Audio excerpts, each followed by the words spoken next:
Bienvenue dans un nouvel épisode de Parlotte avec Grégotte. Mon invité du jour est Eric Keke, un instructeur de self-défense très connu qui a participé à une vieille émission que j'avais vue avec des Américains qui faisaient le tour du monde, qui allaient tester différents styles et tout. C'est un ancien policier avec un parcours très intéressant, des moments un petit peu difficiles qui l'ont amené ensuite à quitter la police et créer son propre système de self-défense. Il a également formé les gens qui s'occupaient de protection rapprochée du président, de personnalités et tout ça. Donc voilà, un parcours très très intéressant et très riche. Je suis sûr que tu vas adorer notre conversation. Allez, c'est parti. And now, this is the moment you have been waiting for.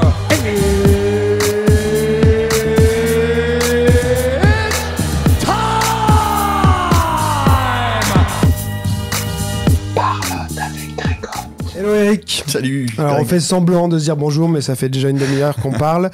Alors moi, j'ai juste envie de dire comment je t'ai connu au départ. J'en parlais un peu avec François qui est caché là-bas. J'avais vu une émission dont je me rappelle plus le nom, je sais plus si c'était Fight Quest ou Ah oui. avec deux Américains là.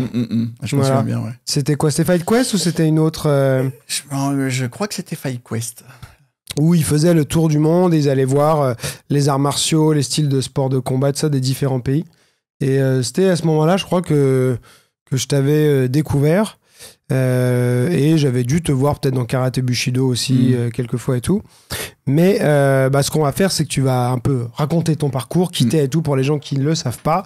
T'as un parcours assez varié et intéressant.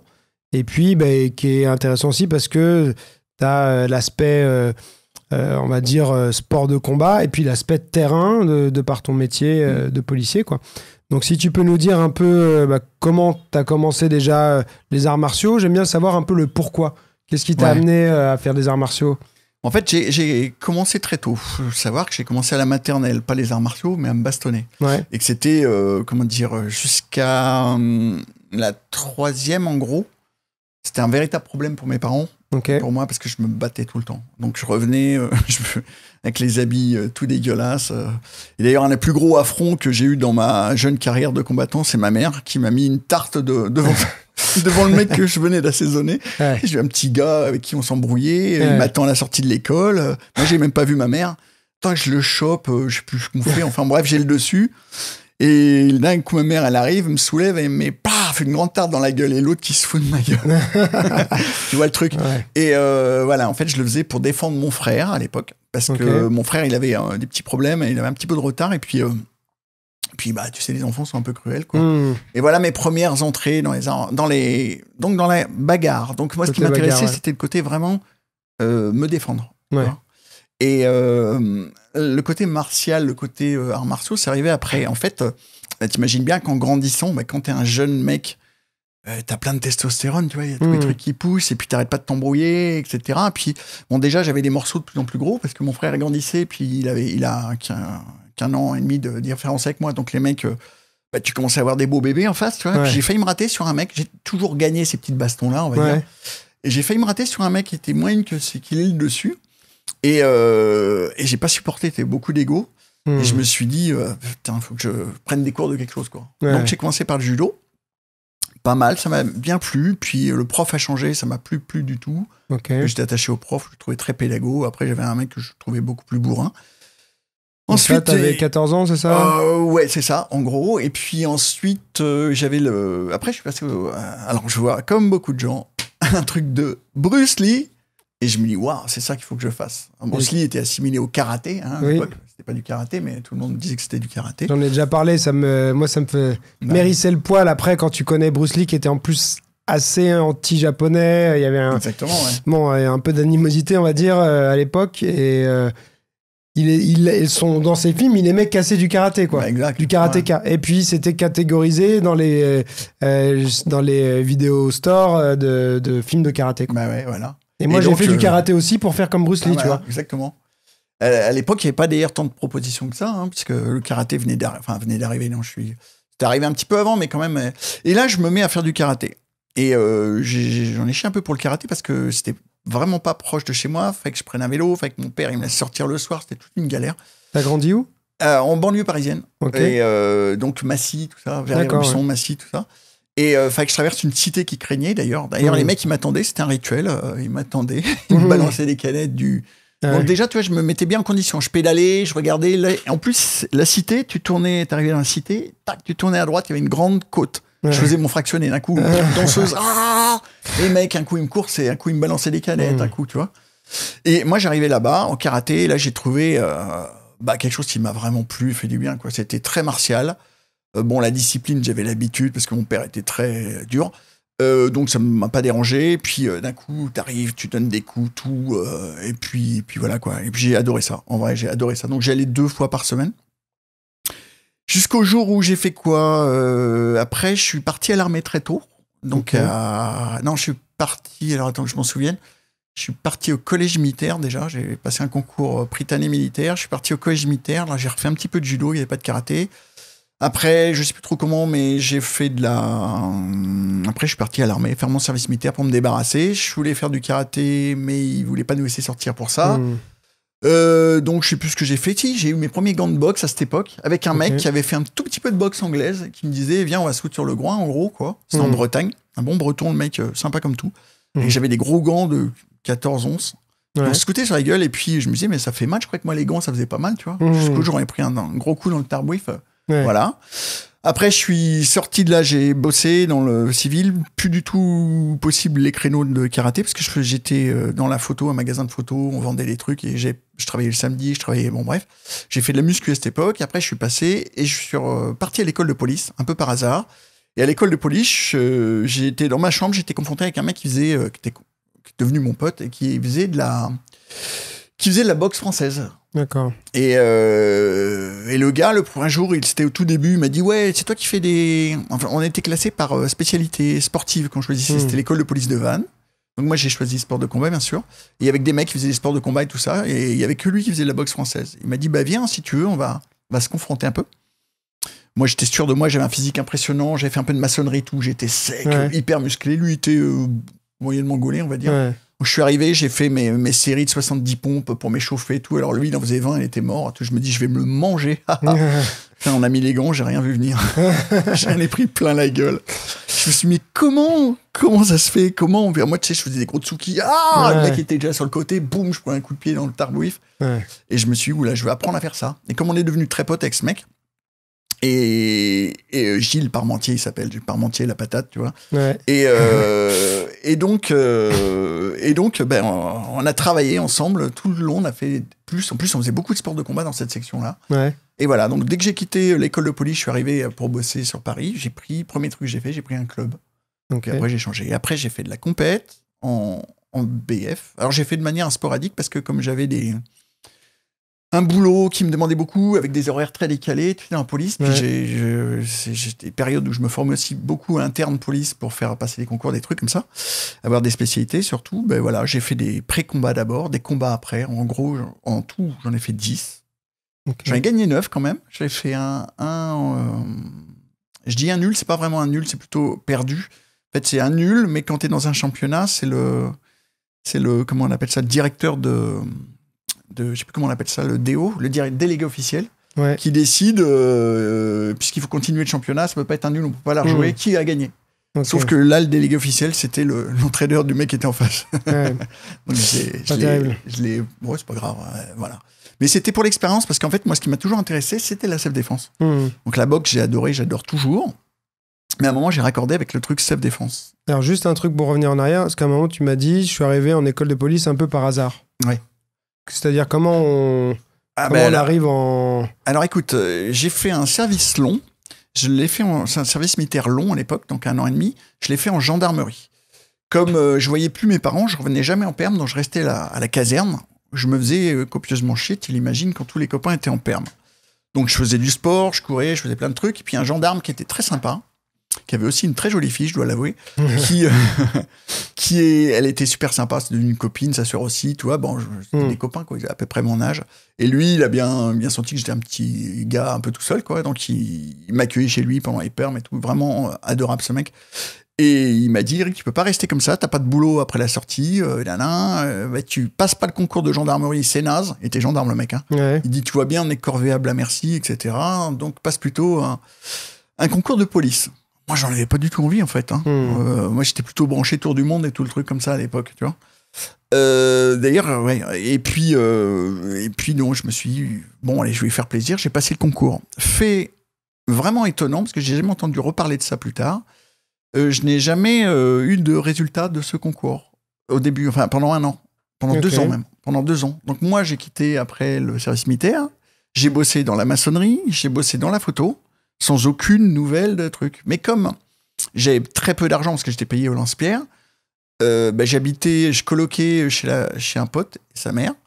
Et au bout d'un moment, je me suis dit, cette situation, on va falloir quand même que j'en sorte. Et donc, 2 ans après, j'ai reçu le truc comme quoi j'étais arrivé, en plus très bien classé. Et qu'on m'attendait vraiment bizarre. T'as jamais eu d'explication? Jamais d'explication, et je n'ai jamais revu ça. Ouais. Moi, j'ai fait 14 ans en police, j'ai des gars qui partaient à l'école de police, j'en ai connu dans mon environnement, jamais ça s'est passé. Donc, je sais pas. Et c'est arrivé au moment même, en plus, tu vois, comme dit, il n'y a pas de hasard dans la vie, où je me dis, bon, là, il faut que je trouve une solution, parce que je ne vais pas végéter comme ça. Tu vois. Et voilà, c'est arrivé, je me suis dit, tiens, j'ai bien regardé le contrat qu'ils nous proposaient, en fait, t'étais payé pour apprendre. Je me dis, pendant 1 an, t'es pris en charge, tu payes ni bouffe, ni rien. Tu vas faire du sport. Voilà, tu vas te mettre de l'oseille de côté. À la fin du truc, j'arrêterai tout. Et puis je me casserai, faire mon tour du monde avec l'argent que j'aurais gagné, tu vois. Sauf que j'ai un truc que j'avais pas prévu, c'est que ça allait me plaire. Surtout parce que cette école à Vannes était super. J'ai eu des formateurs super. J'ai eu formateur sport de combat qui était vraiment top. L'ambiance, tout m'a dit waouh. J'avais pas cette impression-là de la police au départ, mais là, franchement, j'ai adoré. Et qu'au même moment, s'est ouvert le raid, le service spécial de raid. Donc, moi, je me suis dit, toi, c'est là, je veux aller au raid. Ouais. Donc, je vais tout mettre en œuvre pour aller au raid. Où je ne suis pas allé, d'ailleurs. J'ai réussi le concours, mais j'y suis jamais allé. Et pourquoi ? En fait, quand j'ai réussi le concours, ils ont dit, on vous incorpore dans les 3 mois. La première proposition qu'ils m'ont faite, c'était 3 ans après. Ouais. Et j'étais à la protection du président de la République, dont je venais d'y arriver. Donc je me suis dit, je vais pas me barrer au raid alors que je viens d'arriver. Tu vois, il y a une aventure qui commence, je vais pas l'interrompre pour. Et ils me l'ont proposé 3 ans encore après, quand je projetais de quitter le groupe de la présidence. Mais le problème, c'est qu'ils me l'ont proposé parce qu'il y avait beaucoup de monde qui partait, parce qu'il y avait, à cette époque-là, pendant un certain temps, il y a eu une très très mauvaise ambiance. Il s'est passé quelques faits. Ouais. Bref, et je me suis dit, bon, je vais aller dans un truc où il y a une très mauvaise ambiance, risquer ma vie. Il faut qu'au moins qu'il y ait une bonne ambiance, un truc. Voilà, donc j'ai choisi de pas y aller. Mais c'est un petit regret que j'ai quand même au fond de moi, parce que j'ai tout fait. Toutes mes premières années police, les premiers, avant que je passe le concours, il a dû se passer 6 ans avant que je puisse être accepté au test du raid. Parce que j'ai postulé vachement avant, mais j'étais pas assez vieux, pas assez de machin, tu vois. Et je me suis entraîné comme un malade pour ça. Ouais. Voilà.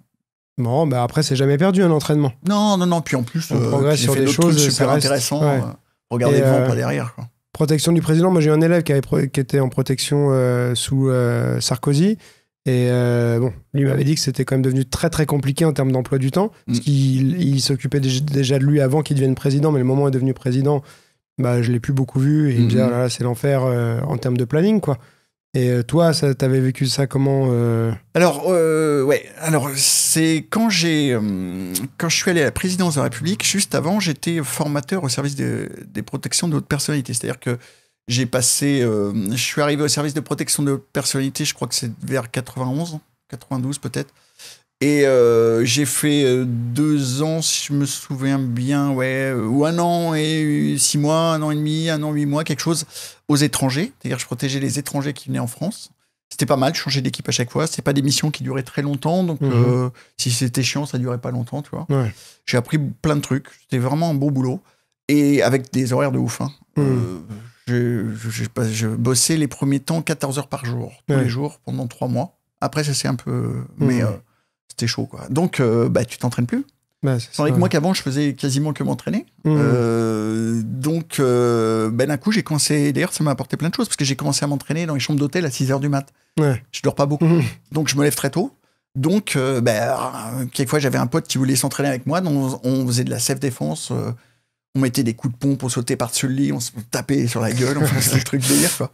Et donc, ça m'a apporté un autre aspect sur l'entraînement, c'est beaucoup plus pragmatique, me dire, bah tiens, bah, c'est vrai, là, je suis bien quand je suis en salle, il n'y a rien, mais là, le mec, il vient de me pousser sur le pieu, il m'a mis 2 coups de pompe parce que je ne l'ai pas vu arriver. Ouais. Je me dis, tiens, comment on gère ça, tu vois, ça m'a fait poser des questions aussi. Et puis, oui, alors, donc, pour l'Élysée, j'ai participé au recrutement des mecs qui y allaient, puisque j'étais à la formation. Et puis, moi, j'y suis allé aussi, et j'ai en plus participé à l'entraînement hebdomadaire de tout, on était 3 ou 4 à faire ça dans le groupe. Donc, je suis moniteur de tir, de sport de combat, de technique de police, tout un tas de trucs. J'ai des diplômes d'enseignement pour ça dans la police, interne police. Donc, j'avais une mission, en plus de ma mission de protection, c'était de former les autres. Donc, on s'entraînait pas mal, mine de rien. Ouais. Même, on a beaucoup d'attentes. Mais voilà, on essayait de la gérer. Si on pouvait, on trouvait un créneau pour s'entraîner. Bon, et on fait beaucoup de muscu quand on est un machin. Bon, moi, j'étais plutôt sport de combat. J'ai fait pas mal de muscu aussi là-bas. Parce que muscu, quand t'es dans un bureau, tu peux faire des séries de pompes, tu vois. Ouais. Tu peux faire plein de trucs, des killis, des machins. Tu peux occuper ton temps. Le sport de combat, c'est un peu moins vrai. À noter quand même que j'ai trouvé, désolé pour mes copains gardes du corps, mais j'ai trouvé, et on en parle toujours avec des copains, que j'ai toujours trouvé que l'entraînement en lui-même, self-défense, n'est pas très développé. Ouais. Malheureusement. Les techniques police, tout ça, tu les trouves pas... Moi, je sais que celui qui s'occupait de Sarko, il était venu parce que lui, il avait 18 ans de boxe thaï. Il m'avait dit, mais je peux rien utiliser de la boxe thaï. Voilà. Il était venu pour le Wing Chun, tu vois. Moi. Bah ouais. Il me disait, je m'en suis servi plus d'une fois parce que tu peux pas faire des choses violentes. Il dit, quelqu'un qui tend une main vers le président, bah, il la déviait comme ça et tout. Mais il dit, je vais pas choper le mec en clinch et lui mettre des coups de coude et des coups de genou, quoi. Bah, il a résumé, t'as bien résumé ce que je pense. C'est-à-dire qu'en fait, la self-défense, elle se développe en fonction de ta fonction. Je veux dire, tu crées un truc, tu dis les circonstances, le contexte, et tu dis, voilà ce que je peux faire. On faisait passer les tests, d'ailleurs, c'est moi qui ai en partie changé ça à l'époque. On faisait passer les textes essentiellement autour de la boxe. Sauf que tu vas jamais mettre un gros pain à quelqu'un. Oui. Voilà, au pire, tu vas l'attraper et le foutre par terre, mais tu vas pas mettre des gros pains devant les caméras et tout ça, ça va pas le faire, quoi. C'est ça, ouais. Donc après, moi, quand j'ai fait passer les tests dans ces groupes-là, parce que comme j'étais de la formation aussi, je faisais passer les tests, tout ça, j'ai dit, mais je vois pas pourquoi les grappleurs, ils sont pas valorisés dans ces tests-là, que c'est plus des réactions de grappleurs qu'il faut avoir que des réactions de boxeurs. Oui. Et on avait trouvé un compromis, on faisait un round de boxe, un round de sol, quoi, en fait, tu vois. Parce qu'en fait, c'est beaucoup plus des trucs où tu vas gripper, faire des trucs discrets, tu vas, voilà, à la limite, t'emmènes à terre, mais c'est beaucoup de grippe, en fait. Hein. Ouais. Ouais, mais moi, j'en parlais à François, mais c'est un truc que moi, j'avais développé mon système aussi de self-défense, et plus le temps est passé, et plus je me suis orienté vers des techniques de lutte. Je trouve, en fait, ça beaucoup mieux de ne pas avoir à frapper si on peut ne pas frapper. Alors, bien sûr, ça peut poser les problèmes de gabarit, mais... Alors, tu sais pas qui t'es en face, mais face à quelqu'un de novice, il y a pas mal de choses qui, même si t'as pas un avantage en termes de gabarit, qui vont fonctionner, tu vois. Et surtout, c'est des techniques un peu non violentes qui peuvent te créer une ouverture vers une fuite, tu vois. Exactement. Pas être dans la... Moi, souvent, ce que je dis, c'est le meilleur moyen de se faire mettre KO, c'est de se battre, en fait, tu vois. Donc, si tu peux trouver un moyen de t'en sortir... c'est facile de dire faut fuir, mais il y a des moments où tu peux pas fuir. Non, mais par contre, il faut avoir des outils, des techniques qui vont te permettre de fuir, tu vois. Et voilà, c'est vrai qu'il y a beaucoup de systèmes, je trouve, de cette défense qui parfois rentrent trop dans la bagarre. Et pour moi, c'est une prise de risque, tu vois, de rentrer dans la bagarre. Ouais, alors tout dépend. En fait, moi, j'ai une philosophie un peu particulière là-dessus, mais je te rejoins. C'est en fait, si on parle de self-défense, tu sais. Il y a la réalité, il y a le fantasme de la violence. Le problème, c'est qu'il y a beaucoup de gens qui fantasment la violence. D'abord parce qu'ils ont vu que des films. Ouais. Et puis parce que, ou alors ils s'entraînent et puis ils sont dans le truc, dans ce qu'on appelle l'érotisation de la violence en psychologie. Ça leur fait plaisir. D'ailleurs, tu as des réactions. J'ai même des réactions en stage où je montre à des gens comment fuir, parce que c'est pas évident de fuir, ça s'apprend. Ouais. Et il y a des mecs qui ont des réactions, c'est des mecs souvent qui te disent moi, jamais je fuis, même pas en rêve. Moi, le mec qui manque de respect, je l'explose. Et je leur montre, je dis un simple mec enflé comme une arbalète qui a un couteau sur toi et t'es mort, mon pote. Au moins, t'es blessé gravement. Mais il y a plein de gens qui veulent pas le reconnaître. Et en fait, il y a la self-défense, pour moi, c'est très vaste. Hein. C'est un savoir-être avant, déjà. C'est, voilà, tu t'embrouilles avec un mec, comment tu peux calmer le truc ? Lui montrer que t'as pas voulu lui manquer de respect, mais que si, que ça. Qui t'es en face de toi ? Comment tu évalues, toi ? quelles sont les billes, c'est quoi comme mec, c'est comme type de mec. C'est un mec qui est énervé parce qu'il croit que tu lui as fait quelque chose, ou c'est un mec qui a une stratégie type prédatrice pour qui a mis un truc en plan pour créer une réaction chez toi et éventuellement quelque chose. Est-ce que voilà, donc déjà ça, toi qu'est-ce que tu peux faire? Et en fait, tu t'aperçois que quand tu es logique, tu as connu la violence, que je l'ai connue, je me suis battu, j'ai vu ce que ça donnait, c'est qu'en fait, la problématique, c'est que tu t'en sors rarement vainqueur. Alors, je parle pas forcément physiquement, hein, mais à l'heure actuelle, il y a les portables. Il y a les dépôts de plainte systématiques des mecs qui ont agressé. C'est de plus en plus courant. Les mecs qui t'agressent, ils déposent plainte. Ils ont pas de figure. Hein. En fait, il y a que des emmerdes. Alors, on peut dire, parfois, j'ai bien senti ça dans les yeux de certains de mes interlocuteurs, qui en gros, comme quoi je suis une baltringue, quoi, tu vois, que je me débine, machin. C'est pas du tout ce que je pense être. Je pense que même j'ai un peu d'expérience dans le domaine, certainement plus que certains qu'on parle tout le temps et qui, voilà. Et que la baston, c'est pas la solution, en gros. Si t'arrives à la régler, c'est bien. Après, par contre, faut être tough, faut être dur, faut peut-être t'entraîner dur parce que prendre un coup dans la gueule, faut savoir l'encaisser. Hein. Pour ça que moi, j'aime toujours. Moi, chaque semaine, je me confronte, je fais des assauts, on s'appuie. Hein. Il y en a plein qui pensent que je fais du blabla parce que je montre des trucs de garde passive, etc. Mais non, chaque semaine, je prends des coups. Là, j'en ai pris aujourd'hui, tu vois. Je suis étonné d'ailleurs pas avoir une grande droite dans ma gueule. Je suis étonné de pas avoir de coca. Mais c'est bien, tu vois, je me suis fait ouvrir la lèvre aussi. Voilà, je sais ce que c'est de prendre un coup dans la gueule. Et je continue à toujours le cultiver, ce truc-là, parce que c'est important. Même si moi, je vais pas chercher d'emblée à friter avec quelqu'un. Mais c'est sûr qu'on est un peu dans une société un peu aseptisée, où il y a beaucoup... Alors, en fait, je trouve que c'est vraiment deux opposés. C'est-à-dire qu'il y a des gens qui vivent la violence, qui la connaissent, et des gens qui la connaissent absolument, mais pas du tout. Exactement. C'est-à-dire des gens qui ont presque jamais eu mal de leur vie, et qui sont, comme tu dis, complètement déconnectés de la réalité, et qui se pensent d'une certaine manière, alors qu'ils n'ont jamais vécu de situation comme ça, tu vois. Et en fait, c'est sûr que c'est pas dans la rue, en situation d'agression, qu'il faut que ce soit la première fois que tu te prennes une patate dans la gueule, tu vois. Ou que tu souffres, ou que t'es mal, tu vois. Ou que t'es quelqu'un qui te mette une pression psychologique, ou tu vois. Parce qu'il y a quand même beaucoup de psychologie aussi, je trouve. Alors, je sais que toi t'abordes ça, il y en a qui essayent d'aborder ça, mais la confrontation aussi, l'assurance que tu peux avoir face à quelqu'un, ça joue énormément sur la suite de ce qui va se passer et sur la capacité à désamorcer. C'est très dur de désamorcer en ayant peur, en n'ayant pas confiance. Et l'autre, il va le sentir. Et plus il va le sentir, et plus il va continuer, tu vois. Il sent qu'il a un ascendant. Et ça, c'est quelque chose aussi qui est difficile, par contre, à travailler. Tu vois, je trouve, on peut faire de la mise en situation. Et c'est pour ça que, parfois... il y a des gens, tu vois, qui vont critiquer certains styles, c'est pas applicable, c'est machin, tout ça. Peut-être, mais la confiance qui en résulte, même si elle peut être il y en a qui disent ouais, mais c'est illusoire et tout ça, c'est pas grave parce que cette confiance-là, elle peut faire la différence. C'est étonnant ce que tu dis parce que je suis en train d'écrire un bouquin là, donc je bosse tous les jours dessus et il y a un chapitre où j'aborde, je dis exactement ça. Je dis même que quand les gars ils pratiquent quelque chose qui est pas, à mon avis, opérationnel, ça leur donne quand même une confiance qui souvent va éteindre l'agression parce que il y a quelque chose qui émane d'eux où tu te dis le mec il va pas se laisser faire, etc. Même si c'est un foireux ou que son voilà, mais en tout cas. Si t'as confiance, c'est sûr que ça va mieux. Mais oui, moi j'étais très bagarreur aussi comme toi, enfant, jusque dans l'adolescence. Et ce côté, cette capacité que j'ai encore aujourd'hui, mais que je maîtrise vraiment très bien, mais tu sais, à switcher d'un instant à l'autre très facilement, à pétage de plomb, mais à une expression de la violence assez facile. Tu vois, les gens, ça reste en eux, ou ils n'arrivent pas à le sortir. Moi, ça me venait facilement. Et c'est vrai que j'ai ce souvenir... d'une fois à la confiance où je suis allé voir 8 mecs et c'est eux qui sont partis, tu vois. J'ai poussé le leader qui venait machin et je me serais fait complètement éclater à 8 contre 1, tu vois. Et ben c'est eux qui sont partis. Je les ai regardés partir, ils ont fait demi-tour, ils ont fait complètement fou lui. Mais en réalité, d'un point de vue opérationnel, je me serais fait défoncer. Sûr, mais la confiance a fait que ils se sont dit mais c'est pas possible, ou je sais pas s'ils se sont dit peut-être que j'étais armé ou quoi, ou j'étais complètement fou, mais j'y suis allé tout seul à 8 contre 1. Tu vois, et ça, c'est la...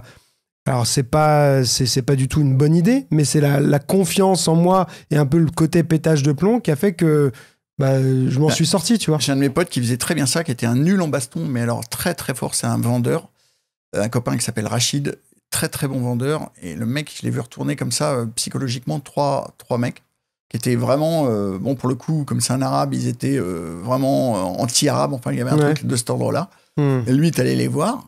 Et il les a fait flipper. Et il m'a dit, je leur ai mangé le cerveau. J'ai bien aimé le... Parce que lui, il sait pas se battre. Hein. Il a des broches partout, il a eu des accidents et tout. Mais par contre, quel bon acteur, quoi. Ouais, mais c'est ça. Il a la gueule et tout, il les a eu comme ça. Exactement, mais moi, j'en ai vu... Enfin, quand on est dans les sports de combat, dans les arts martiaux, on a plein de profils qui viennent s'entraîner et tout. Et c'est vrai qu'il y a des gens... Tu vois qui ont un profil qui pourrait faire peur, et puis tu les vois à l'entraînement derrière, tu fais bon, il fait pas peur du tout en fait. Tu vois. Et l'inverse, t'as l'inverse aussi. Ouais, c'est ça. Et t'as des gens qui ont le gamin tout sec et puis qui te déchire. Exactement. J'ai vu ça aussi là. Mais dans la rue, parfois, ce qui va être le plus important, c'est le paraître, parce que c'est toute cette phase de départ. Et c'est vrai que moi, je fais vraiment la distinction entre l'agression et l'embrouille. Tu vois. Et l'embrouille, tu peux la désamorcer. Tu vois. L'agression, c'est une autre histoire. Déjà, c'est rarement du 1 contre 1. Tu le vois pas forcément venir.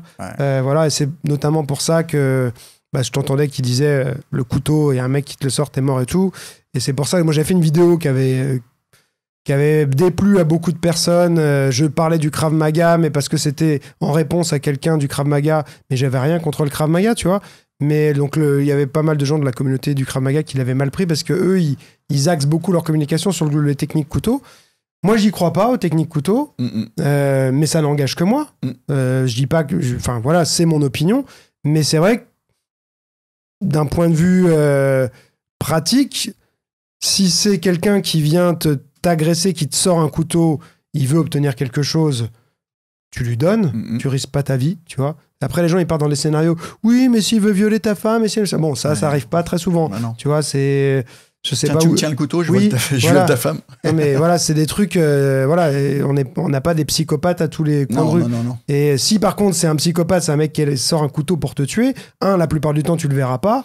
Et voilà, déjà, c'est fini. Quoi. Déjà, c'est exactement à la première étape. Parce que presque toutes les mises en situation, moi, que je vois... Il y en a qui font des efforts. Il y a Greg MMA, il fait des trucs intéressants des fois, il fait des échanges. Mais même encore là, je trouve ça très bien. Mais le postulat de départ, c'est quand même un mec qui te sort le couteau et tu le vois. Tu vois ? Tu sais pas forcément quand il va t'attaquer, comment il va t'attaquer et tout. Mais déjà, tu sais qu'il a un couteau, tu sais qu'il est là pour t'attaquer. Exactement. Et donc, déjà, ça change tout. Tu vois ? Sur ta capacité à te défendre. Un mec, on le voit, hein, malheureusement, on en a eu des attaques au couteau. J'ai jamais personnellement, alors pour le coup c'est un truc j'ai beaucoup travaillé et j'ai jamais vraiment trouvé de réponse 100% efficace. Quelquefois t'as des coups de bol. Alors j'arrive à diminuer le nombre de fois que je me fais tuer dans l'entraînement, mais jamais zéro. En plus il se trouve que moi j'ai vraiment pris un coup de couteau en plus dans le genou et sur une embrouille en fait. Hein, et effectivement j'avais pas vu le couteau. Hein. J'ai eu le mec il a fait un geste très rapide. J'ai eu la bonne idée de lever mon genou pour protéger, sinon je le prenais dans le bas-ventre. Et j'ai chopé son couteau dans le genou. Mais voilà, donc j'ai travaillé ça sincèrement. Alors, qu'est-ce que j'ai fait pour travailler sincèrement ? Je suis à côté de la plaque quand même, hein, mais j'ai pris des potes, des bons combattants. Je précise bons combattants parce que... Enfin, je vais expliquer après. Donc, je leur ai dit, bon, t'as un couteau, maintenant tu m'attaques comme tu veux avec le couteau. Je casse, vitré pour pas me faire percer les yeux, et puis voilà. Donc après, j'ai cherché, je prenais des notes, j'ai fait ça très longtemps. Et après, une fois que je me sentais un peu sûr avec eux, je faisais des courts couteaux. Et puis, en fait, je me faisais planter par les débutants totaux. Parce que mine de rien, quand le mec, tu t'entraînes avec, pendant un moment, il commence à avoir des formes de corps. Il aime bien jouer au couteau, il prend des formes de corps. Le mec le débutant, il a peur de toi, t'es le prof. Il fait un espèce de truc tout pourri, il sait pas trop comment faire. Et toi, tes grandes théories sur le couteau, tu le prends. Bon, d'accord, ok. Donc, il y a un autre truc que j'ai bossé aussi là-dessus, c'est que le mec... La plupart du temps, hein, les gars qui ont un couteau, ils tapent avec le couteau. Hein. On le voit bien dans les vidéos. J'en ai vu aussi des agressions en vrai. J'en ai vu 2, dont un mec qui est mort sous mes yeux. Hein. C'était un couteau plaf, et puis voilà, quoi. Bon, souvent, les mecs, ils travaillent pas avec les poings, les pieds avant, tu vois. Alors, il peut y avoir le mec, j'ai jamais vu en vrai, mais j'ai vu ça dans des vidéos, il peut y avoir le mec qui vient te masquer la vue et machin. Et là, t'as quasiment pas de chance, tu vois. Alors, je me suis dit, on va bosser ça avec les potes et tout. Ils avaient le droit de me mettre des coups de pied, des machins, etc., en plus du couteau. On t'arrive à des trucs, moi je rejoins un petit peu Greg MMA, c'est qu'à un moment, si t'arrives à immobiliser isoler, et j'ai exactement la même réponse que lui, les coups de tronche. Parce que quand t'as les deux mains prises, Tu vas pas mettre des coups de pied parce que tu as besoin de tes appuis, surtout que tu les baisses vers le bas. Et ce qui fait que quand tu vas vers le bas, le mec il a tendance à relever la tête pour compenser la force en force opposée. Et il est très explosé au niveau du menton. Donc le coup de tête est pas mal. Mais non, moi en fait, je l'analyse de la façon suivante. En fait, pour faire très court, je fais de la pédagogie, de la découverte pour le coup aux gens. Je leur dis, écoutez, moi j'ai jamais rien trouvé de vraiment fiable, mais je vais vous faire visiter un petit peu le peu que je connais là-dessus, si vous voulez suivre le guide. Alors je leur dis, bon, là on va partir du postulat que vous voyez le couteau et que le mec est loin. D'accord? Qu'est-ce que vous pouvez faire? Donc on travaille la fuite, on travaille les armes par destination, comment je fais avec ma ceinture, avec une chaise, avec tout ça, etc. Après je dis, bon, maintenant on dit que vous allez voir le couteau encore une fois, vous êtes chanceux, mais vous le voyez de très près. Et pas de possibilité de vous enfuir, puisque vous êtes au bar, par exemple, on parle d'un bar et tout. Et là, j'ai des jeux pédagogiques qui marchent plutôt pas mal, qui affinent un peu les trucs. Et puis après, je dis, l'autre truc, c'est que le mec, il a un couteau et vous le voyez pas. Alors, moi, ce que je fais beaucoup dans ma salle, même systématiquement, puisque on fait de la boxe de rue, de la défense de rue, moi, je distribue des couteaux dans les vestiaires, aléatoirement. Et les mecs, par exemple, quand ils vont faire toutes leurs situations, en suivant mon cours dans la soirée, je lui dis, ils ont l'habitude maintenant, je lui dis, il y a juste un moment dans la soirée où tu vas te sortir, où tu vas planter. Même quand tu es en assaut avec un mec, tu plantes un moment. Et comme ça, tout le monde commence à prendre en compte dans la tête que peut-être il a un couteau. Parce que c'est ça, parce que dans la rue, c'est ça. Peut-être il a un couteau, et c'est même certainement d'ailleurs. Et quel est le geste de sortie du couteau? Le geste vraiment que tu modélises, le petit signal qui est discret généralement. La main qui va là, la main qui va là. Et que tu vois pas quand tu es en version tunnel. Donc, comment tu affines tes perceptions pour voir ce petit truc? Et qu'est-ce que tu fais à ce moment-là? Et après, ça, c'est ma découverte à moi. Hein, ça marche pas pour tout le monde. Il y a un truc j'ai vu un mec, un Anglais, là, qui fait des pubs en cassant du sucre sur tout le monde, là. T'as vu, il y a un mec, là, qui sort une nouvelle méthode, je sais pas quoi, et il dit que tout ce qui est en crave, en penchak, en tout ce qu'on fait, en fait, c'est naze. Et il dit que lui a trouvé la solution en gros. Mais par contre, je suis assez d'accord avec le peu que j'ai vu parce que je me suis pas inscrit à sa formation. C'est un truc qui marche très bien, c'est la grosse droite dans la gueule. Très bizarre. J'ai souvent fait ça moi en libre à contre-couteau. Le mec, tu le tiens, puis d'un coup, en fait, parce qu'il a un couteau, il baisse, il est pas en garde en fait. Oui, tu t'oublies tout le reste. Il oublie tout le reste. Et la méchante droite dans la bouche, ça marche plutôt pas mal. C'est voilà. Après, en crave, ils ont aussi, tu sais, le chassé frontal, le défonçant. Quand le mec approche, je trouve que ça marche pas mal aussi. Après, voilà, moi je pense que je suis vraiment sur le truc de la non-concurrence. Moi, que ce soit Krav, Penchak, tout le reste, c'est des mecs qui font le même métier que moi, qui cherchent comme moi avec la même sincérité. Et ils trouvent des trucs que moi j'ai pas trouvé. Et inversement, donc c'est comme des Patu qui dit souvent, la vérité, personne n'a la vérité, chacun a une parcelle. Ouais, exactement. Quand je vois des affrontements là-dessus, via Internet, oui, c'est nous les meilleurs, vous êtes nazes. Bon, je trouve ça un peu con, mais bon. Oui. Mais c'est vrai que parce qu'en fait, les gens, ils ont du mal à accepter. Ils ont accepté une réalité qui est la leur, qui est ça fonctionne et tout. Et déjà, souvent, ils ont du mal à accepter qu'il y ait autre chose qui puisse fonctionner. Ou ils ont du mal à accepter qu'on puisse dire, bah non, en fait, ça marche peut-être pas pour tout le monde dans toutes les situations, ce que tu fais. Ou carrément, moi, je trouve que ça marche pas du tout, tu vois. Mais. Moi, le couteau, j'ai pas mal travaillé aussi à une époque. J'ai testé plein de trucs. Même, je faisais des fois dans les cours un truc tout bête. Alors, il aurait fallu faire sans doute une action mais c'était plus pour faire prendre conscience aux gens. Mais tester la fuite, ça marchait pas non plus. Il y en a, je disais, bah vas-y, tu sors un couteau. OK. Et maintenant, l'autre, il a le couteau en face de toi. Toi, t'essaies de te barrer. En fait, le mec, s'il veut te courir après, le temps que tu te retournes et tout... se faisait planter dans le dos à chaque fois, tu vois. Donc, il faudrait entamer une action sur quelqu'un qui a un couteau, ça reste quand même risqué. Mais même la fuite, c'était quelque chose de complexe. Imagine, là, regarde, tiens, par exemple, si je fuis, tu sors un couteau, il faut que j'ouvre la porte. Ouais, mais oui. Non, mais donc, je vais me faire planter, moi, j'ouvre la porte. Non, il y a des moments où tu peux pas fuir. Hein. Et puis, tu disais, tu vois, le mec doit sortir le couteau, mais t'as aussi tous les cas où dans la rue, le mec, il a le couteau dans sa poche. Ouais, bien sûr, il a la main dessus. Il a une attitude normale. Et d'un seul coup, il sort, il plante. Il vient te voir, il te demande... Si c'est quelqu'un qui veut te tuer, il vient te voir, il te demande sa direction et tout. Et pendant que tu es en train de dire, il faut aller par là, mais c'est impossible. Tu vois, c'est impossible à... Enfin, il n'y a pas de... Et ça, c'est un... Enfin, moi, j'en ai déjà parlé, mais c'est un truc qui est très dur psychologiquement à accepter. C'est dire, en fait, sur ça, j'ai pas de solution. Si ça m'arrive, je suis mort, quoi. Ou je pourrais pas m'en sortir. Très, très, très, très peu de chances de survivre. Nous, pour le faire, je te dis, dans des conditions d'entraînement qui ne sont pas des conditions réelles. Tu sais que potentiellement, machin, t'es chaud, tu sais que le mec est bienveillant, que machin, etc. Mais déjà là, tu te fais planter plein de fois. T'as des chances sur un neuneu, sur un mec qui fait une attaque de merde et tout. Ouais. Mais l'exemple que je prends souvent, c'est est-ce que t'arrives à attraper un jab d'un mec? Voilà. Non, moi j'arrive jamais à attraper un jab d'un mec. Ouais. Tu vois? Alors si c'est un mec qui fait un grand mouvement bien large, qui vient d'en bas, peut-être que tu vas pouvoir, comme fait Greg MMA, rentrer sur des saisies, faire des arm drag de lutte, des choses comme ça, ok. Mais si c'est un mec qui, je sais pas comment ça s'appelle là, les daggers, là, les Push dagger. push dagger, qui se met à te boxer avec ça, mais c'est, enfin, jamais tu vas l'attraper le truc. Non. Tu te fais Alors, trouer les vidéos. Alors, de ce que j'avais vu, moi, parce que quand j'étais encore flic, quand j'ai étudié vraiment ça, il y avait eu énormément de mecs qui plantaient avec la colère, hein, donc des stocks en pointe.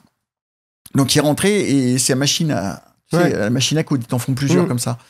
Donc, effectivement, là, attraper, tu vois, une fois que t'as pris enfin, ça peut, mais t'as quand même du sang, ça glisse aussi, il faut prendre ça en ligne de compte.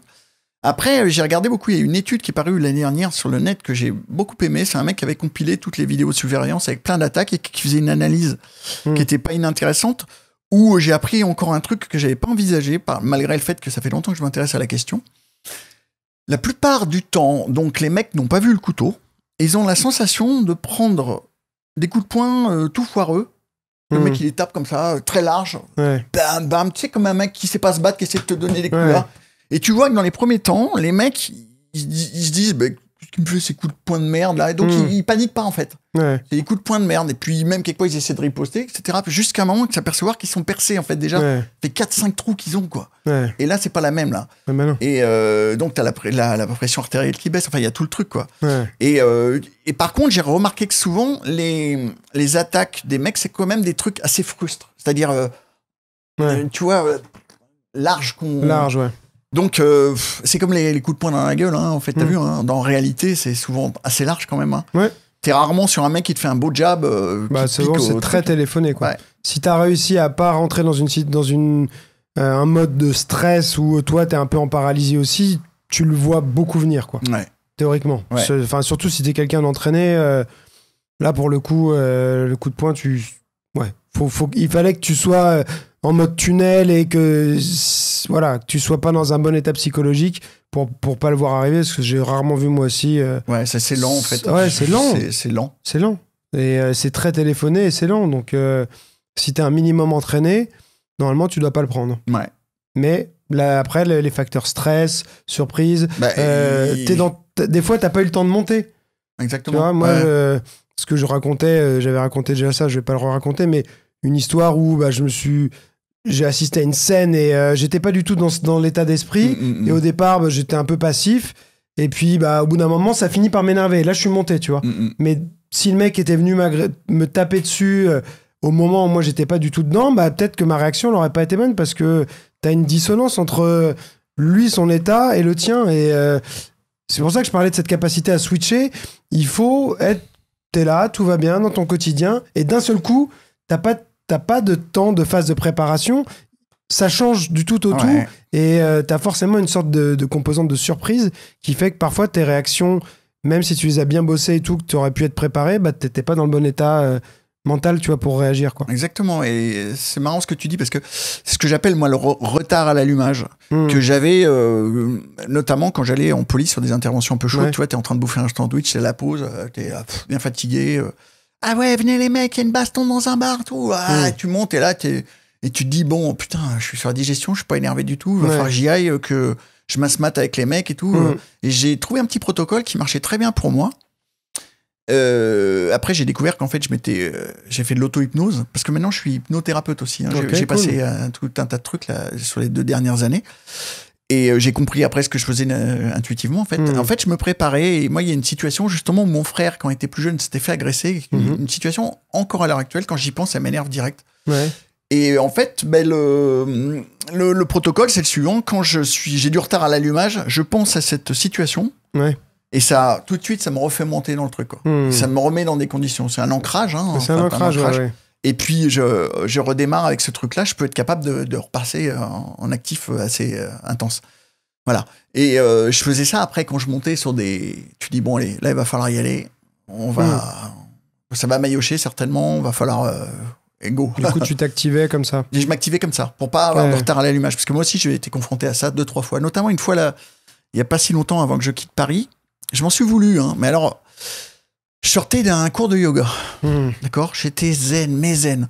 Un printemps, et le métro aérien, il fait beau, c'est beau, cool. Et j'allais voir mon ostéopathe, qui est un pote en plus. Et donc, et là, il y a un petit mec qui arrive. Il a son téléphone portable à donf, il écoute du rap. Et il y a une grand-mère à côté qui lui dit « Oh, monsieur, vous pouvez éteindre et tout ». Il lui dit « Ferme ta gueule, sale pute ». À une ancienne, hein, elle avait plus de 70 ans. En temps normal, c'est pas du tout un truc que je laisse passer, quoi, tu vois. Et en plus, j'avais, j'avais des trucs sur moi qui pouvaient me permettre de... Tu vois. Donc, je suis là, je dis, oh putain, merde, qu'est-ce que je fais ? J'ai pas envie de me battre, j'ai trop cool, tu vois. Et je me dis, par contre, je regardais le mec, je le regardais bien, hein. Je me suis dit, bah, au moins, comme il voit que je le regarde, il va peut-être déclencher, ça va m'énerver, etc. Tu vois. Mais il a pas tiqué. Il a recommencé à l'insulter, et je me dis, bon, là, il va falloir que j'y aille. Et puis, en fait, après, il s'est levé, il est parti. Et je me suis dit, bon, bah, c'est cool, j'ai bien réglé le truc, finalement, j'ai pas dépensé. Mais en fait, ça m'est resté en travers de la gueule très longtemps. Et la preuve, je t'en parle encore, ça doit faire 10 ans. Et, ou 12 même. Et je me suis dit, c'est injuste d'insulter une vieille comme ça, sans que rien que je fasse. D'un autre côté, je serais intervenu, là, si on fait l'analyse. En gros, en clair, hein, soit je vais pour discuter, le mec, il me prend pour un faible et il va essayer de me... D'accord ? Donc, je peux jouer ce truc-là et de me dire que quand il va commencer à devenir agressif, moi, je suis en légitime défense, etc. Soit je fais l'attaque éclair. L'attaque éclair, c'est-à-dire j'avais 5 mètres à faire de mon strapontin. Je fais blah, et puis il voit pas le jour, je laisse, tu vois. À côté, il y avait 2 femmes à côté qui avaient déjà très peur, la grand-mère à côté. Je me dis, quand tu développes autant de violence, tu les choques aussi, quoi. Et je t'avoue que j'ai pas eu la... Tout ce que je sais, c'est que j'ai été mal. C'est énervant, mais ça reste une incivilité d'un abruti.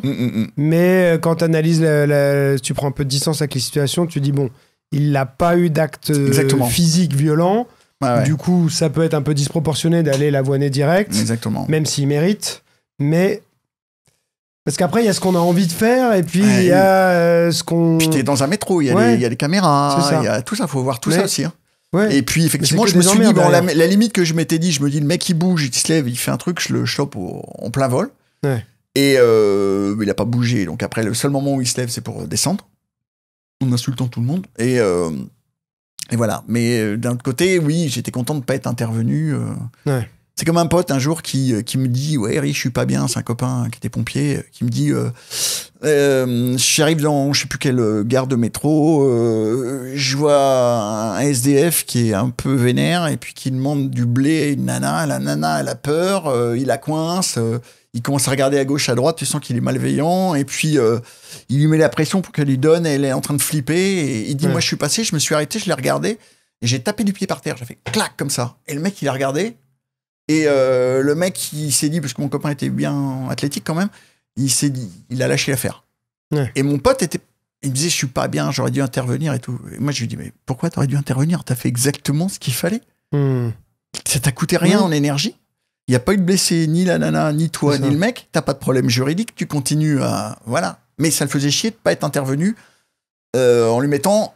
Tu sais, on a ce côté un peu... C'est les films, hein, les trucs... il faut que je mette ma grande droite dans la gueule pour qu'il comprenne la leçon. Qu'il parle. Sauf que quand tu vas lui mettre une grande droite dans la gueule, il va te sortir une lame, tu l'as pas vu. Ou alors tu vas le fracasser, il va tomber parce que c'est un SDF, il est en mauvais état.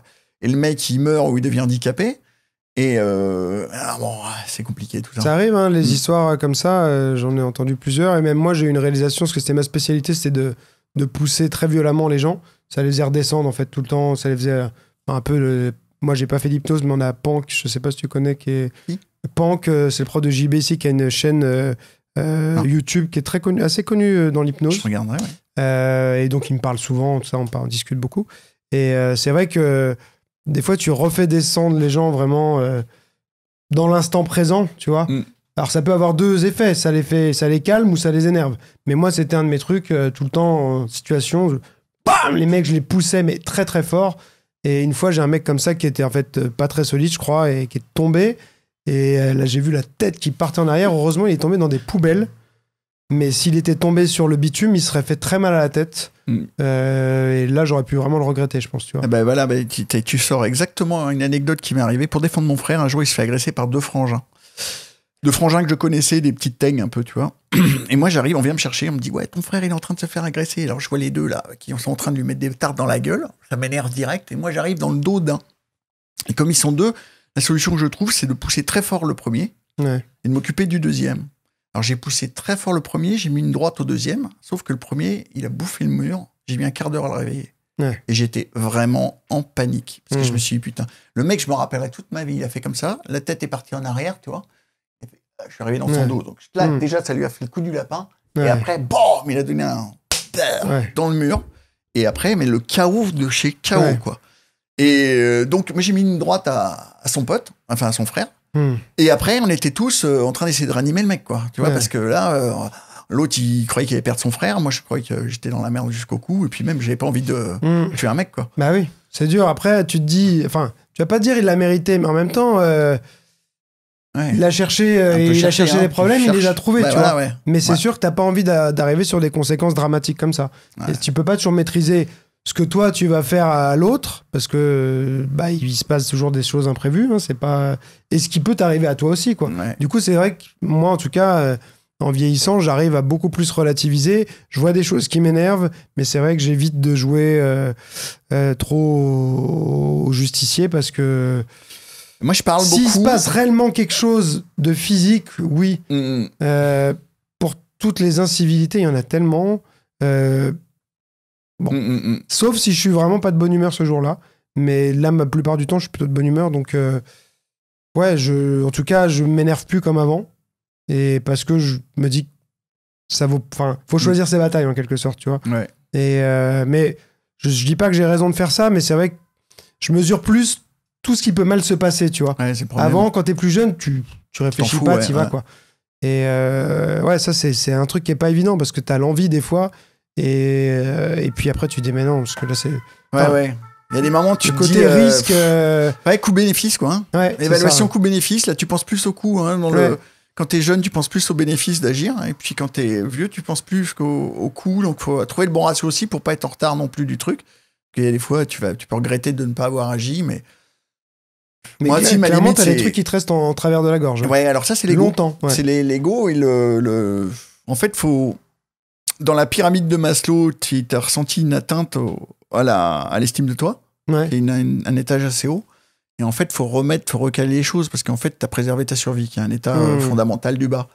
Et voilà, quoi. Mais quelquefois, je vais le résumer, putain, ça fait chier. Il y a des fois. Ça fait du chien, parce que putain, ça ferait du bien. Ça ferait du bien, tu vois, de la bonne claque pédagogique qui se passe bien, le petit crochet au menton... éducatif, tu vois, ou non, à un moment je faisais j'ai eu ma période direct au plexus. Alors faut pas que ce soit l'hiver avec un gros manteau, c'est pas mal le direct au plexus aussi, ça a pas l'air, mais les karatékas connaissent bien. Moi j'ai fait du karaté et c'est vrai que les karatékas ils t'en mettent des beaux. À cette époque-là j'avais des karatékas qui s'entraînaient avec moi et j'avais repris ce truc-là, et le direct au plexus, on va pas faire il peut aller déposer plainte, il va dire j'ai un bleu au plexus. Enfin bon, c'est pas terrible. C'est mieux qu'un pif cassé, quoi. Et toi, j'ai l'impression que tu as réussi quand même à rester pas trop cynique et tout, parce que j'ai vu quand même plusieurs, parce que tu as travaillé à l'anticriminalité. J'ai vu, j'ai vu, bon, je connais des gens qui ont été en bac, tout ça, ou même sur des coins un peu chauds, mais pas spécialement en bac et tout, ça les change, en fait, tu vois, d'assister à tout ce qu'ils assistent, et il y a une sorte de cynisme qui se crée, et tu vois, tu deviens un peu déconnecté de la réalité des autres, tu vois, de ce que nous on vit, quoi. T'as une réalité noire. Moi j'ai eu ça aussi, hein. C'est-à-dire qu'en fait, moi j'avais de la chance, j'avais 2-3 trucs. Déjà, je fais de la musique depuis très longtemps, et de la boxe, et des sports de combat. Donc j'ai été aussi avec beaucoup de gens de toute origine. Moi je suis un mélange aussi, hein. Je suis un mélange algérien-français. Voilà. je dis ça, c'est important. Parce que après, moi, j'ai travaillé dans des quartiers vraiment, le premier, le 2, enfin, t'as Pigalle, t'as la Goutte d'Or, t'as tout ça. Ouais. Donc, très bigarré. Hein. Et quand tu travailles là-dedans, t'as tendance à te dire, ah bah tiens, puisque tu travailles à beaucoup, on va le dire, des Arabes, des Noirs, etc., tu te dis, bah, mais c'est tous des voleurs, en fait. Tu stigmatises. En fait, tu stigmatises. Et les mecs qui font ça, c'est parce qu'ils n'ont pas le contre-exemple. Des gens, moi j'avais des gens merveilleux de toute origine qui faisaient de la zik avec moi, de la boxe, et ça m'a permis déjà de ne pas stigmatiser. Alors déjà, il y a un truc important, parce que quand tu stigmatises pas, tu n'arrives pas avec une idée préconçue dans ta tête. Et ça se voit. Parce que quand tu arrives avec, c'est un arabe, il a une casquette, un survêt, c'est forcément un délinquant. Quand tu as ça dans ta tête, l'autre il le sent. Et lui, il a la même chose de l'autre côté. Hein. C'est un bleu. Il a l'uniforme et le machin, il va être violent avec moi, il va machin, etc. Voilà, donc déjà, tu as ce phénomène-là. Après, tu as un autre phénomène qui est que quand tu es dans l'anticriminalité, quand tu fais de ça, ou dans des quartiers difficiles, ton quotidien, toute la journée, c'est de te taper du malheur. Ouais. Tu vois des gens qui se sont fait agresser, injustice, ça te touche, toi. Hein. Tu vois des gens qui se sont fait blesser, tu vois des gens qui ça, des incestes, des machins, des trucs. Ton quotidien, c'est ça. Ouais. T'es confronté au noir toute la journée. Quand je dis au noir, t'es au bas de voilà, des mauvais sentiments, les machins. Et il faut que tu sois solide, hein, toi, quand tu rentres chez toi. Alors, t'as des mecs, ils ont pas de robinet d'évacuation. Ouais. Ils font pas de sport. Voire pire, ils boivent, ils fument, ils ont une mauvaise hygiène de vie. Ils s'engueulent avec leur bonne femme, ça se passe pas bien au truc. Voilà, moi, j'ai vu des mecs que j'adorais tomber dans la violence des flics, hein. Que j'ai vu tomber dans la violence. Et moi, je vais te dire, même plus loin que ça, j'ai quitté la voie publique parce que je sentais que je tombais dans la violence. Quand je faisais de l'anticriminalité. C'est un jour un mec... je te raconte l'anecdote parce qu'elle est intéressante quand même. C'est...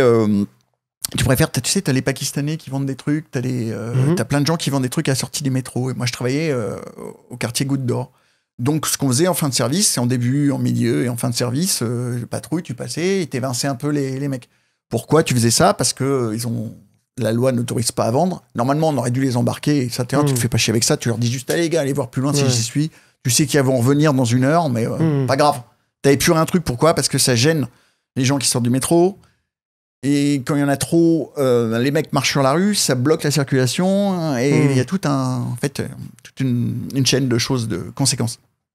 Et on rentre au service, on était à pied, de patrouille à pied avec un pote, et puis le pote il me dit bah tiens, il y a des mecs qui se sont remis là-bas, je vais leur dire de se barrer, et puis je reviens, tout. Bon, je traverse même pas avec lui, tu vois, faute d'ailleurs, entre parenthèses, je reste pas avec mon binôme, mais par contre j'observe, je suis de l'autre côté du trottoir. Il y va, les mecs se partent, et ça se passe mal avec un mec. Je vois que le mec il renacle et tout, il fait des grands gestes, il vient près de mon... Ouais, puis voilà, donc j'arrive, je me dis ah, ça chauffe un peu, je traverse, je vais lui assurer la protec.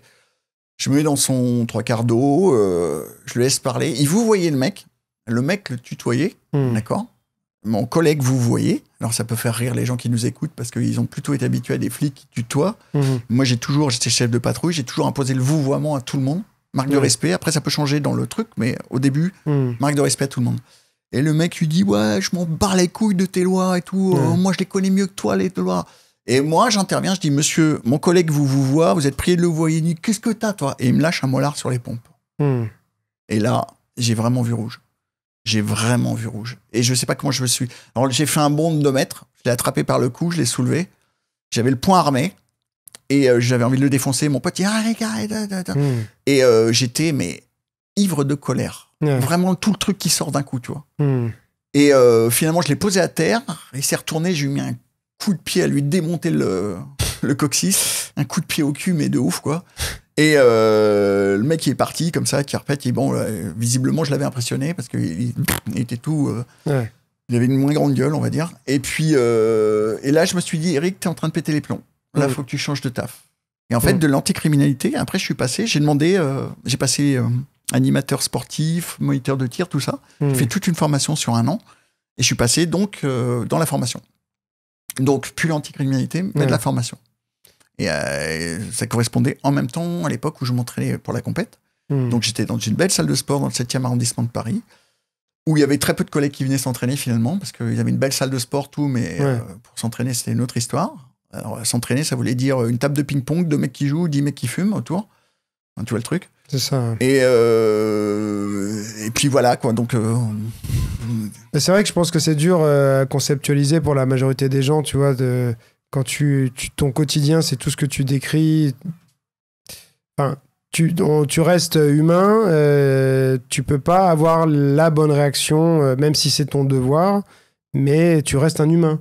Et c'est vrai qu'à force de voir des choses comme ça, cet univers-là et tout, et des gens, on a tous une limite, hein. C'est-à-dire que tu vas essayer de rester respectueux et tout ça face à quelqu'un qui n'est pas avec toi, mais bon, au bout d'un moment, c'est l'être humain qui parle. Alors tu devrais pas. Je pense que t'as senti que ce moment-là, il fallait changer. J'étais en train de... Voilà, et que c'était pas que tu voulais pas devenir ça. Non. Mais c'est compliqué, hein, c'est compliqué. On peut juger rapidement les gens. Alors après, c'est sûr qu'il y a de la violence policière qui est complètement inutile et exagérée. Mais des fois, faut... Il y a un truc qui est intéressant déjà à noter. Déjà, moi, c'était tranquille à l'époque. Hein. Je te parle de ça, c'était quoi, 1991, hein. C'est le siècle dernier. Ouais. Et maintenant, c'est autre chose. Hein. Les mecs qui sont insultés, ça n'a plus aucune commune mesure avec ce qui se passait avec nous. Ouais. Hein. Il y a les portables, il y a les réseaux sociaux. Il y a autre chose, c'est ils sont tenaillés entre une hiérarchie qui leur dit surtout pas de vagues, parce que la hiérarchie, elle veut pas de problème, elle veut faire une carrière. Les mecs sont pas formés, il faut le dire, putain. À l'heure actuelle, 21e siècle, ils sont toujours pas formés en gestion de conflits, toujours pas. C'est mon boulot maintenant, moi, à plein temps. Je forme plein de publics. Les contrôleurs de titres dans les transports en commun, je les forme. Les soignants. J'ai plein de publics que je forme. Il n'y a pas la police. La police, ils ont toujours pas de formation. Tu leur apprends pas à gérer leur stress, tu leur apprends pas la communication, tu leur apprends pas à gérer les conflits. Donc, qu'est-ce qu'ils font? Ils font ce qu'ils peuvent. Ouais. Et il y en a pour qui la stratégie, c'est de se mettre une armure, d'être con, ou d'être violent, parce que ça les protège, quoi. Parce qu'ils sont impactés, en fait. Et puis, il y en a d'autres qui ont des dons pour la communication. C'était mon cas. Moi, j'avais un don pour la com. J'arrivais déjà à faire pas mal de trucs avec la com. C'est pour ça, d'ailleurs, qu'après, je me suis intéressé à la communication et que je me suis formé sur mon temps libre. Mais ça devrait être... C'est pas un métier comme ça devrait être obligatoire, un truc comme ça. Non, c'est sûr qu'il y a un problème de formation en France dans la police. Y compris en sport de combat, hein, si on y veut. Parce que moi, ça m'a toujours étonné que des policiers qui sont censés défendre la population n'aient pas plus d'entraînement, quoi. Il y a du surpoids, les mecs qui fument comme des sapeurs. Bon, maintenant, il y a plus de sportifs qu'avant, je pense. Hein. Je vois des profils un peu plus athlétiques qu'avant. Mais pour moi, ça devrait faire partie de la fonction, point barre. J'avais je sais plus, c'est secrétaire général, je crois, d'un des syndicats de la police qui m'avait contacté, qui voulait que j'essaie de faire un projet avec eux pour les former et tout, parce que moi, je l'avais expliqué aussi, hein, je dis, c'est comme un boxeur, même un boxeur pro, un champion du monde, quand il arrête de s'entraîner, il a besoin souvent de 3 mois pour se préparer pour son combat. Au départ, ses réflexes, ils sont plus tellement calés, il est plus aussi bon sur ses techniques précises, tout ça, il a la technique, mais elle sort pas au bon moment comme il faut, il a besoin de s'entraîner. Alors si un mec de ce niveau-là, qui s'est entraîné toute sa vie, qui est champion du monde, il a besoin de ça, comment tu peux considérer que après l'école de police, il y a presque plus rien et tu vas réussir à sortir tes techniques sans jamais les répéter?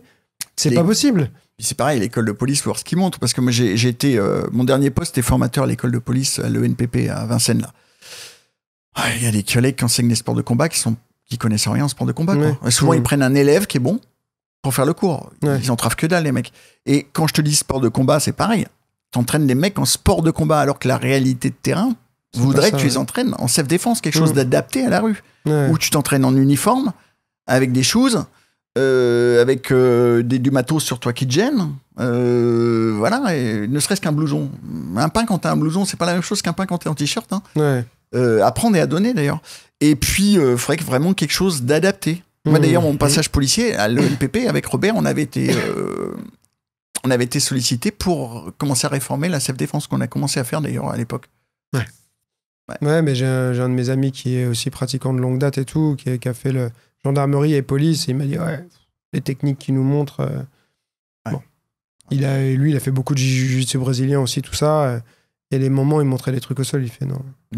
C'est juste pas possible ce que tu es en train de montrer. Enfin, vas-y, fais-le vraiment. Et en fait, ça marchait pas. Tu vois. Ouais. Bon. Ça, mais ça va pas changer comme ça. Je sais pas ce qu'il faut pour que ça change. Qui me mettent ministre de l'Intérieur. Pourquoi pas, hein. Non, putain, Pourquoi pas. ça va être une galère de prendre ce poste, je te dis pas. Moi qui Ah les oui, ai non. protégés, je vais te dire, j'ai pas envie de La prendre politique, ouais, ça, moi, ça donne pas envie, je trouve. la place. Ouais. Mais ok, bon bah écoute, et juste une dernière question, parce que je sais qu'on a tous les deux, on est un peu pressés après, donc on va pas pouvoir faire un podcast aussi long que je fais d'habitude. D'où ça t'est venu, du coup, cet intérêt pour la self-défense est-ce que c'est le fait d'avoir été bagarreur et tout ça ou c'est quoi, c'est ça? C'est ça, ouais. C'est le truc originel. C'est en fait défendre mon frère, Ouais. si tu veux. Et je me rappelle, là, j'ai un bouquin. Alors, quel âge je devais avoir? 12-13 ans. Je sais plus qui m'a offert ça. Un bouquin sur la self-défense de Roland Albert Setzer, avec les beaux dessins, tu sais, qui vont bien. Et il m'a passionné, ce bouquin. Il m'a passionné. Je l'ai lu des milliers de fois. Il est toujours dans ma bibliothèque. Et c'était... je me disais, bah voilà, le mec qui m'attrape. Alors, je prenais mon frère, qui, lui, n'était pas du tout passionné par la self-défense. Donc, je lui disais, attaque-moi comme ça. Je le tartais un peu, il gueulait, il repartait dans sa chambre. Après, je savais pas à qui demander, mais en fait, je me faisais des trucs et tout. Puis je me disais, ça, ah ouais, ça. Et je trouvais ça génial. Et la self-défense m'a toujours... Alors, les sports de combat, j'adore, vraiment.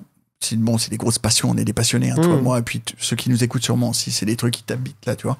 La boxe française, c'est la maison mère, c'est-à-dire c'est quelque chose que j'ai adoré. J'ai adoré mes périodes de boxe française, les gens, les entraîneurs, j'ai vraiment adoré ça. J'ai un peu moins adoré la fédération de boxe française, mais ça c'est autre chose.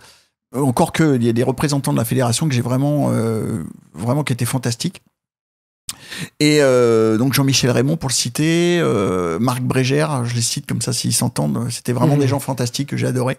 Et puis d'autres mecs encore, hein. Voilà. Et en fait, la self-défense, c'est pour moi c'est la, comment te dire, tu sais, c'est la liberté de créativité. C'est vraiment, tu vois, en sport de combat, t'es obligé de stéréotyper par rapport à un règlement. Ouais. Donc un mec qui fait de la boxe française, par exemple, il va avoir ni plus ni moins un jeu qui ressemble à un autre mec qui fait de la boxe française. Alors après, il va être plus ou moins souple. S'il est très souple, peut-être qu'il va faire des coups un peu aériens, etc. Mais ça sera de la boxe française, tu la reconnais tout de suite. Dans ce qu'on fait, nous, tu peux avoir des gens... moi, j'ai des gens qui viennent du karaté.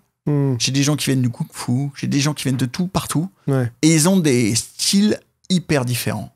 Et tu découvres à chaque fois, parce qu'en fait, d'un coup, t'es face à un mec qui vient du karaté, il te plante un tsuki à la con, mais et tu l'as pris, quoi. Ça te fait chier, tu l'as pris quand même. Et où il te fait des trucs un peu karaté. Alors ils prennent aussi dans la gueule, parce que souvent il a le menton à la fenêtre, comme on dit. Mais il a planté des beaux trucs. Et tu dis, ah ouais, après t'as un mec qui fait de la capoeira, qui va te danser partout, qui te met un coup, bah, tu l'arrêtes au dernier moment, t'as failli le prendre dans la gueule. Et il fait de la boxe de rue ou de la défense de rue avec nous. Et là, chacun a son truc, que tu vois. Et ça, j'adore. Comme moi, j'aime que les gens soient très différents. C'est pour ça que je te dis, moi, c'est génial qu'il y ait du pencha, qu'il y ait du krav, qu'il y ait du kung-fu, qu'il y ait tout ça. On a une diversité de propositions. Putain, c'est génial. C'est comme si t'allais au restaurant, que t'as plein de plats savoureux. Si on te sert qu'un plat en me disant, c'est celui-là qu'il faut manger parce que c'est le meilleur, ça te fait chier. Bah, surtout que ce sera pas le meilleur pour tout le monde. Bah non, en plus. Mais c'est comme les gens. Moi, j'aime bien. Moi, j'aime beaucoup voyager. J'aime les cultures très différentes. Et quand je voyage, je me mets dans la culture pour voir, parce que c'est passionnant. Et à chaque fois, je découvre des trucs. Dans les modes, les us de vie, les manières de vivre et tout. C'est génial. Ça, je le garde pour moi. C'est bien. Ou alors, ça, j'aime pas. Non. C'est ça, en fait. Moi, c'est vrai que la self-défense, ma seule problématique, si tu veux, avec ça, c'est que aujourd'hui, moi, les sports de combat, les arts martiaux, je pratique ça vraiment pour le plaisir. Je suis plus dans la recherche de l'efficacité tout le temps et tout ça, parce que c'est pour le plaisir. Je me concentre sur les gens qui font ça pour le loisir, pas pour la compétition. Et donc, c'est juste que les conséquences sont pas les mêmes, tu vois, de ce que tu vas enseigner en sport de combat, en loisir, parce que tu fais bouger les gens. Alors, t'essayes, bien sûr, tu leur apprends des choses qui fonctionnent, auxquelles tu crois, mais de temps en temps, tu peux te permettre de tenter des trucs un peu plus, tu vois... fantaisiste, ou alors que tu dis tiens, ça marche peut-être pas, mais ça va leur développer telle qualité physique, tel truc, tout ça. La self-défense, pour moi, t'as une responsabilité un peu plus importante, parce que clairement, là, pour le coup, si t'as quelqu'un qui essaye de faire ce que tu lui as montré en situation et que c'était vraiment quelque chose d'inadapté, c'est ta faute, tu vois. Et les conséquences peuvent être vraiment dramatiques aussi, quoi. C'est pour ça que nous, on a une formation de prof qui est vraiment pointue. On leur apprend ça. On leur dit, les gars, faites pas de la self-défense pour faire des sous et pour se faire plaisir et parce que ça change. Là, vous avez une responsabilité. Ce que vous allez montrer à la personne, si elle te croit sur parole, elle va le faire. Et elle peut mourir. Donc, attention à ce que vous montrez. Il y a un autre truc aussi que j'ai envie de dire, c'est que il y en a qui vont suivre des cours de self-défense et en fait, ils reviennent beaucoup plus anxieux que quand ils étaient partis. Parce que leur prof leur arrête pas de leur répéter, ouais, l'agression, le machin, les trucs. Alors, quand tu commences à former les gens à avoir de l'agression partout, problème, c'est que ça les rend parano, quoi. Et c'est pas le bon truc non plus. Moi, c'est ce que je dis. Vous allez prendre, en gros, 30 cours de self-défense, 35 cours dans votre année. Faut pas croire que les mecs ils viennent 3 fois par semaine. Et plutôt 1 fois, 2 fois, de temps en temps. Je dis, vous allez prévoir, en fait, on travaille pour une éventuelle agression qui va peut-être jamais arriver. D'accord ? Ou qui va arriver dans une vie 1 ou 2 fois. Ok ? Ça m'étonnerait que ça passe beaucoup plus. Moi qui ai été exposé, j'en ai eu 4 ou 5, on va dire, tu vois, en 14 ans. Donc c'est pas énorme pour un mec qui fait ça tous les jours. Et donc tu dis, par contre, les 30 fois 2 heures que vous allez passer, donc les 60 heures, faites-vous plaisir, quoi. Vous allez être avec des gens, créer du lien social, parler, déconner. Ça n'empêche pas de travailler sérieusement. Mais voilà, c'est ça d'abord. Le premier truc, c'est de vous faire du bien. Comme tu l'as dit, travailler sur la posture, la confiance en soi. Ouais, ça va être le vaccin anti-agression. Comprendre les rouages des agressions, parce qu'il y a beaucoup de gens qui n'expliquent pas.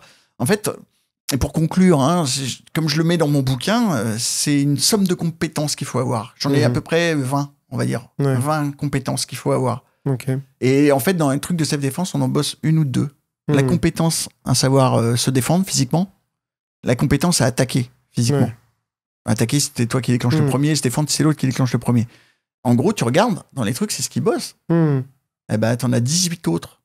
Compétence à négocier, compétence à jouer avec ton attitude, compétence à t'enfuir. Pas du tout évident.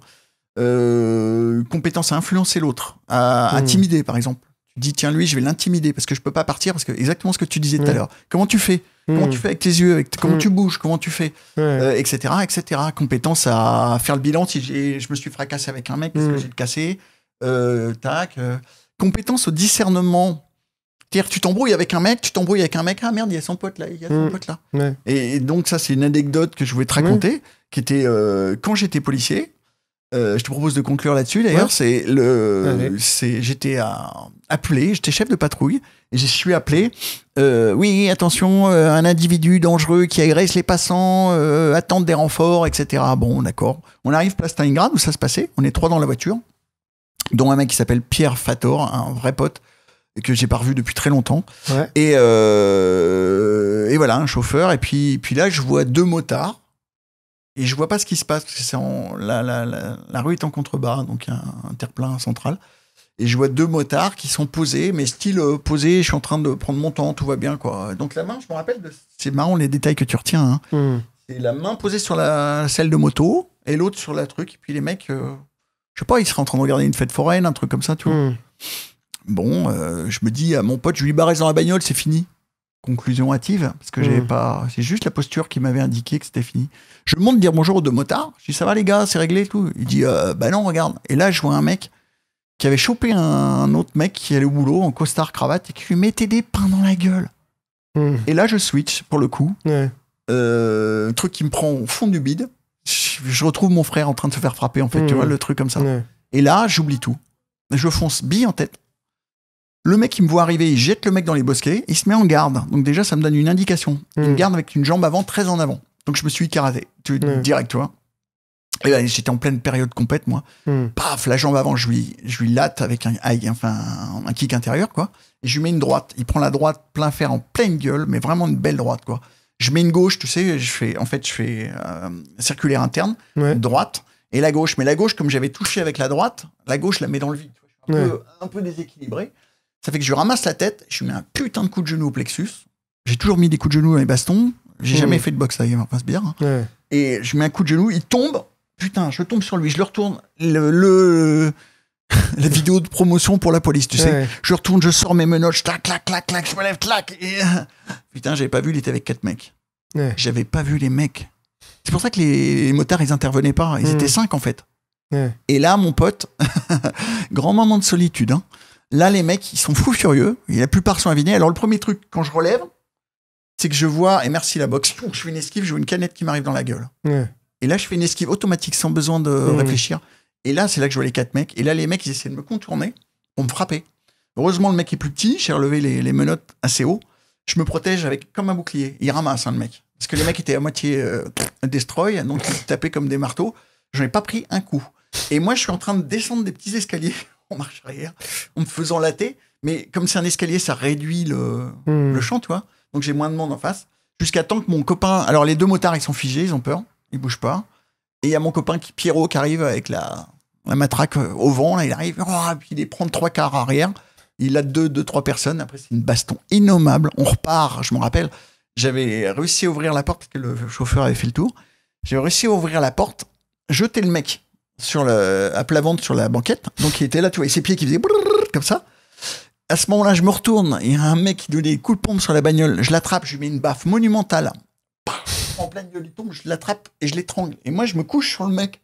Je préfère, je suis en sandwich entre le mec et sur à plat ventre. Le mec derrière, je suis en train de l'étrangler comme un pendu. Et là, mon pote Pierre, il arrive tant que bien de mal à remonter dans la voiture. Et on part avec les portes ouvertes, les pieds partout qui faisaient comme ça. Et là, je me suis dit, t'as appris une leçon un jour. Regarde, analyse la situation avant de te jeter bille en tête dans un truc. J'avais absolument pas vu les autres mecs. Mais moi, je trouve ça fou que des policiers comme ça doivent se retrouver à se battre, quoi. Alors, je dis pas qu'il faut tirer sur tout le monde et tout, mais quand est-ce que tu sors ton arme, en fait ? Tu peux pas sortir ton arme. C'est ça. D'abord, t'as pas nous, c'est un peu le contraire des États-Unis. Hein. Oui. Les États-Unis, là, ils flinguent à tout va. Les mecs... Ah oui, il était noir, il courait, donc c'est sûrement un voleur. Ouais. Donc... Je lui mets 6-7 balles. Ah merde, non, c'est con. C'était une sucette qu'il avait dans la poche. Ah merde. Nous, c'est un peu l'inverse. Nous, tu peux te faire tirer dessus. Je sais pas si tu te souviens à l'époque où il y avait les trucs dans les banlieues. Là, on avait glorifié la police en leur disant oui, quel sang-froid, ils se sont fait tirer dessus, aucun n'a sorti une arme et tout. C'est limite de la faute professionnelle en vérité. Hein. Bon, mais voilà. Et moi, je suis pas du tout pour tirer sur les gens. Mais de toute façon, l'arme... mine de rien, ça reste un problème. Hein. Ouais. Quand tu l'as sur toi, je sais pas quoi en faire. Hein. Ouais, moi j'ai eu plusieurs du coup élèves qui étaient dans la police. Il y en a un qui était au STUP, commissaire divisionnaire, mais il continue à aller sur le terrain. Et lui, par contre, il dit non, nous, on intervient sur des mecs lourdement armés. On sort nos, enfin, il dit moi, on dit on n'a pas d'état d'âme souvent à tirer parce qu'en fait c'est eux ou nous quoi. Ouais, là, mais sinon, la plupart du temps dans les contextes comme ça, c'est vrai que, enfin. Alors après, parce qu'on voit les films et tout ça, mais tu dis quand est-ce que tu vas recourir à ton arme ? Parce que clairement, t'es en sous-effectif, ils sont à plusieurs, t'as un mec qui est en train de tabasser, et ils essayent de t'avoiner la gueule, et toi, en fait, tu dois te défendre avec tes bras, quoi. Ouais, et puis j'avais... tu te rappelles pas de cette histoire, une fois, c'était un brigadier de police antillais à Boulogne, tu sais, le truc de foot, là. Et il y avait des mecs d'extrême droite qui avaient laté un juif. Il l'avait défoncé, lui était venu pour le défendre. Il s'en est pris au flic aussi. Le flic était tombé, il avait tiré une balle, ça avait tué un mec. Ouais. Et à cette époque, mes copains, y compris de la boxe, disaient ouais putain, les flics c'était des enculés. Le mec, il pouvait pas lui tirer dans la jambe et tout. Et j'avais fait un truc très bien, c'est que j'avais amené ces mecs-là au stand de tir. Ouais.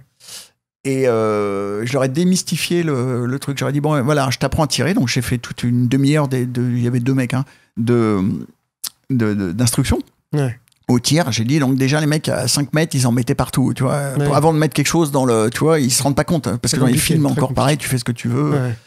Et après j'avais pris un truc et je les ai stressés. J'avais mis la musique à fond, j'avais pris une espèce de coussin, là, je leur tapais sur la gueule et je lui dis bah, pendant que je fais ça tu vas tirer.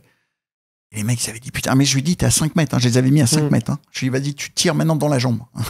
Il y a pas de jambe sur les cibles, mais je lui dis tu vises un truc précis, tu tires. Et puis, je mettais des coups. Il me dit, ah ouais, d'accord. Ah ouais, d'accord. Mais je lui dis, bah, tu vois, il y a ce qu'on croit et ce qu'on fait. Moi, ce qui m'a étonné dans le mec, je trouve qu'il y a eu beaucoup de sang-froid parce que la plupart des flics, dans ce cas-là, auraient vidé leur chargeur sans même s'en apercevoir. Lui, il a mis une bastos. Et malheureusement, ça a tué un mec. Et il s'en a sûrement sauvé un autre.